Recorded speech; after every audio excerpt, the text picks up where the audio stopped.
Hi hello friends, എല്ലാവർക്കും സുഖം തന്നെയല്ലേ? കുറേ നാളായി നമ്മൾ വീഡിയോ ഇട്ടിട്ട്. ഇന്ന് എന്താ ചെയ്യാൻ പോകുന്നത് വെച്ചാൽ അപ്പം മാവ് എങ്ങനെയാണ് അരയ്ക്കേണ്ടതെന്ന് പറഞ്ഞിട്ടാണ്. പുതിയതായിട്ട് ചെയ്യുന്നവർക്ക് വളരെ യൂസ്ഫുൾ ആയിട്ടുള്ള വീഡിയോ ആയിരിക്കും. ഇപ്പം ഞാനിത് മിക്സിയിലാണ് അരച്ചെടുക്കുന്നത്. എങ്ങനെയാണ് ചെയ്യുന്നതെന്ന് പറഞ്ഞിട്ട് നമുക്ക് ഓരോന്നായിട്ട് നോക്കാം. ഇൻഗ്രീഡിയൻസ് എല്ലാം ഞാനിവിടെ കൊടുത്തിട്ടുണ്ട്. ആവശ്യമുണ്ടെങ്കിൽ ഞാൻ ഡിസ്ക്രിപ്ഷനിലും കൊടുക്കാം. ഇപ്പോൾ ഞാനാണെങ്കിൽ ഒരു 4 കപ്പ് അളവിനാണ് അരി എടുത്തിട്ടുള്ളത്. പച്ചരി, നമ്മൾ ഇഡ്ഡലി ദോശയ്ക്കൊക്കെ യൂസ് ചെയ്യില്ലേ, ആ പച്ചരി, കുറച്ച് നല്ല ഉണ്ട പച്ചരിയില്ലേ, അതാണ് എടുക്കേണ്ടത്. അല്ലെങ്കിൽ റോ റൈസ്, വൈറ്റ് ചെറുത് പൊന്നി റൈസിൻ്റെ പച്ചരി കാണും, അതായാലും കുഴപ്പമൊന്നുമില്ല, അങ്ങനെ എടുക്കുക. എന്നിട്ട് 4 കപ്പിന് ഒരു 3 ടേബിൾ സ്പൂൺ അളവിൽ ഉഴുന്ന് ചേർക്കണം. ഉഴുന്ന്, നമ്മളുടെ വൈറ്റ് ഉഴുന്ന്, നമ്മൾ ഇഡ്ഡലിക്കൊക്കെ യൂസ് ചെയ്യുന്ന ഉഴുന്നില്ലേ, ആ ഉഴുന്നെടുക്കുക. അത് എടുത്തിട്ട് നമ്മൾ നന്നായിട്ട് ഈ അരിയും ഉഴുന്നും കൂടെ ഒന്നിച്ചിട്ട് വാഷ് ചെയ്തിട്ട് നന്നായിട്ട് ക്ലീൻ ചെയ്തിട്ട് അത് നിറച്ച് വെള്ളം പിടിച്ച് ഇങ്ങനെ ഒരു 2 മുതൽ 6 മണിക്കൂർ വരെ കുതിർത്ത് വെക്കാവുന്നതാണ്. അറ്റ്ലീസ്റ്റ് ഒരു 4 മണിക്കൂർ കറക്റ്റായിരിക്കും കുതിർത്ത് വെക്കുക. കുതിർത്ത് വെച്ചിട്ട് 4 മണിക്കൂറിന് ശേഷം ഇപ്പം എന്താ ചെയ്യേണ്ടതെന്ന് പറഞ്ഞിട്ട് നമുക്ക് നോക്കാം. അങ്ങനെ ഇപ്പോൾ നമ്മുടെ അരിയെല്ലാം കുതിർന്ന് വന്നിട്ടുണ്ട്. 4 മണിക്കൂർ കഴിഞ്ഞു. ഇപ്പോൾ ഇതിലെന്താ ചെയ്യേണ്ടതെന്ന് വെച്ചാൽ, നമ്മൾ ചോറില്ലേ, അതായത് തലേ ദിവസത്തെ ചോറ് എടുത്തിട്ട് അത് വെള്ളത്തിലിട്ട് വെച്ച് ചോറ് ഒരു കപ്പ് അളവിൽ ഈ അരിയിലോട്ട് ചേർക്കുക. എല്ലാം കൂടി ചേർത്തിട്ട് ഒരുമിച്ചിട്ട് അരയ്ക്കാം. മട്ട റൈസ് ആണെങ്കിൽ കളറ് ചെറിയൊരു ചേഞ്ച് ഉണ്ടാവും, അത്രയേ ഉള്ളൂ. നോർമൽ വൈറ്റ് റൈസ് ആകുമ്പോൾ നമുക്ക് കളറ് നല്ല വൈറ്റിഷ് ആയിട്ട് കിട്ടും. അത് മാത്രമേ ഉള്ളൂ ഡിഫറൻസ് ഉള്ളത്. ഇപ്പോൾ ഈ അരിയും നമ്മുടെ ചോറും എല്ലാം കൂടെ മിക്സ് ചെയ്തിട്ട് നന്നായിട്ട് നല്ല മഷി പോലെ അരച്ചെടുത്തിട്ട് വരാം.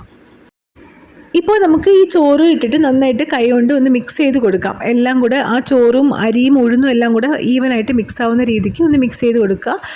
ആവശ്യത്തിനുള്ള വെള്ളം ചേർത്ത് ഇപ്പോൾ മിക്സി ജാറിലോട്ട് ഞാനിപ്പോൾ മാറ്റുവാണ്. ഇത് ഒരു 2 പ്രാവശ്യമായിട്ട് ഞാൻ അരച്ചെടുത്തിട്ടുണ്ടാവും മിക്സി ജാറിലിട്ട്. നന്നായിട്ട് അരയ്ക്കുക, എത്ര മഷിയായിട്ട് അരയ്ക്കാൻ പറ്റുമോ അത്രയ്ക്കും. ചെറിയൊരു റവ പോലത്തെ തരി വന്നാൽ കുഴപ്പമില്ല, അത്രയ്ക്ക് അരച്ചാൽ മതി. ഇപ്പോൾ ഈ അരിയാണെങ്കിൽ അതായത് ചോറെടുത്തു എന്ന് പറഞ്ഞില്ലേ, ഈ ചോറ് നമുക്ക് ഇന്നത്തെ ചോറാണ് എടുക്കുന്നതെങ്കിൽ നിങ്ങൾക്ക് അത് അരച്ച് കിട്ടുമ്പോൾ ഒരു 8 മണിക്കൂർ നമ്മൾ പുളിക്കാൻ വേണ്ടി വെക്കുമല്ലോ. അപ്പോൾ നാളത്തേക്ക് അതായത് ചൂടില്ലാത്ത കാലാവസ്ഥയൊക്കെ ആണെങ്കിൽ രാവിലത്തേക്ക് അത് പുളിച്ച് കിട്ടാൻ ബുദ്ധിമുട്ടായിരിക്കും.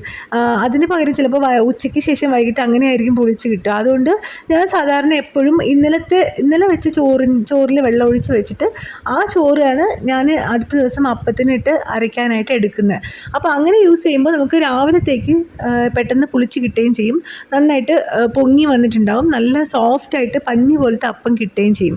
ഇതിനായിട്ട് നമ്മൾ കപ്പി കാച്ചി ഒഴിക്കുകയോ അല്ലെങ്കിൽ ഒരുപാട് ഇട്ട് ബുദ്ധിമുട്ടേണ്ട ആവശ്യമൊന്നുമില്ല. ഈസ്റ്റ് വേണമെന്നില്ല, ഇതിൻ്റെ ആവശ്യമൊന്നും ഉണ്ടാവില്ല. ഇങ്ങനെ നിങ്ങൾ അരച്ച് കഴിഞ്ഞാൽ വളരെ എളുപ്പത്തിൽ എല്ലാവർക്കും അപ്പത്തിൻ്റെ മാവ് അരച്ചെടുക്കാൻ ഈസി ആയിരിക്കും. ഇപ്പോൾ ഞാൻ മാവ് നന്നായിട്ട് അരച്ചിട്ടുണ്ട്, കണ്ടോ, നല്ല നൈസായിട്ട് വന്നിട്ടുണ്ട്. ഇപ്പോൾ ഈ മാവ് ഞാനൊരു 7-8 മണിക്കൂർ ഇങ്ങനെ പുറത്ത് വയ്ക്കും. അപ്പോൾ അത് ചെറുതായിട്ട് ഇങ്ങനെ പൊങ്ങി വരും. നാളെ രാവിലത്തേക്കാണ് ഞാനിപ്പം അപ്പം മാവ് അരച്ചെടുത്തേക്കുന്നത്. ഇപ്പോൾ രാവിലെ ആകുമ്പോൾ ഇതിൽ നിന്ന് പകുതി മാവ്, നമുക്ക് എത്ര അപ്പത്തിനാണോ മാവ് ആവശ്യം അത്രയും മാവ് മാറ്റിയെടുക്കുക. വേറൊരു പാത്രത്തിൽ മാറ്റിയെടുത്തിട്ട് അതിലെന്താ ചെയ്യേണ്ടതെന്ന് വെച്ചാൽ, ആവശ്യത്തിനുള്ള ഉപ്പ് ഇടുക. പഞ്ചസാര വേണമെങ്കിൽ ഒരു 2-3 ടീസ്പൂൺ വേണമെങ്കിൽ ഇടാം. അപ്പോൾ ആകുമ്പോൾ കുറച്ച് ഒരു മധുരം ഉണ്ടാവുമല്ലോ.